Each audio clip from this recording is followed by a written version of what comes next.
there's one organization in the city I grew up that has been awful at baseball for a long time.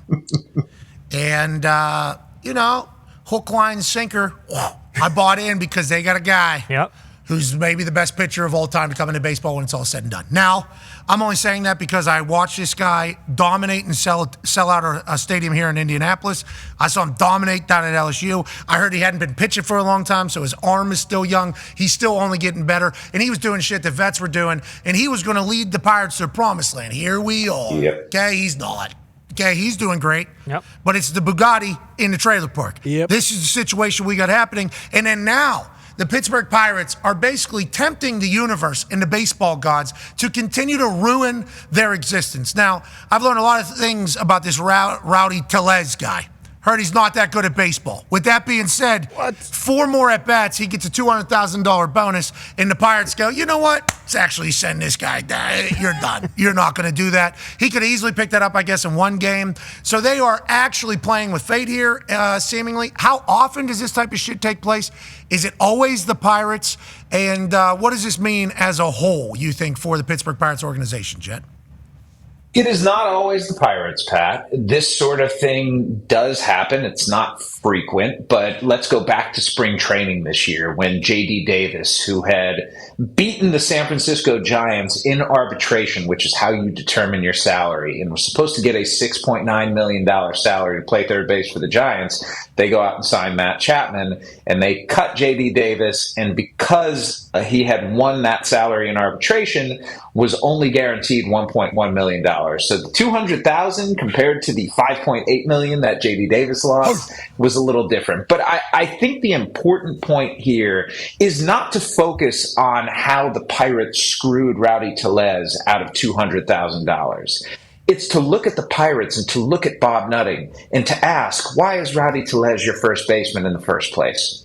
Why aren't you going out and getting better players? Why don't you sign Christian Walker or Pete Alonso or someone this winter to go and be a part of the core of that lineup long term? Why are you always playing for short term with little money? Why do you have an $86 million payroll to open the season when the rest of the sport at the top has $300+ million? How do you continue to exist as a Major League Baseball owner who theoretically wants to win a championship and do so pinching pennies? This is what happens. This, Pat, is the consequence of ownership that does not treat things seriously. And I feel bad for Ben Sherrington and for everybody else who's trying to run this organization and win when there simply is not the money there to go out and do it. And it puts you in a position to make moves like this where, frankly, Rowdy Tellez should have been gone from this lineup months ago. Okay. But Pirates didn't want to go out and spend any money. Rowdy's getting screwed out of 200 racks. Let's not make sure we continue to bury him and how bad he is at baseball. But with that being said... Well, he's not. He hasn't had a good year. He's been a good baseball player. He's a great guy, good clubhouse guy, but if you are, Pat, if you're trading for guys at the deadline this year to go out and actually try and win ball games like the Pirates did, then you need to have a first baseman in there who's producing more than a sub 700 OPS. I'd like to say this, and we'll kind of echo our sentiments from the past, even though this year might have been different because Paul Skeens literally fell in our lap. Right, because we suck so bad, and he ended up being up at the right time, and then we get a guy who's historic and groundbreaking. Hey, Nutting, sell a team, dude. It's just as easy as that. Sell a team.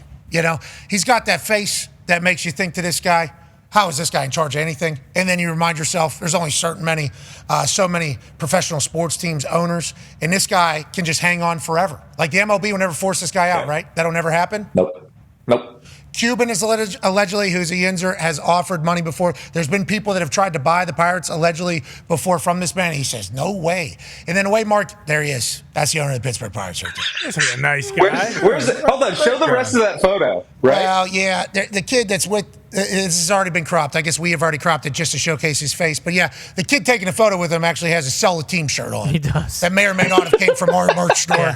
So, I mean, it's a whole scene over there. But once again, the Pittsburgh Pirates are the Pittsburgh Pirates. And it sucks for another generation of Yinzers that are going to watch a team in a sport that could be beloved by a lot of the youth in Pittsburgh. Instead, it's just like, that place a laughing stock while we do that. Just give Rowdy Tellez his money and then tell him congratulations on a great MLB career. And then let's get some players in there around Paul Skeens. That's never going to happen, but we can hope.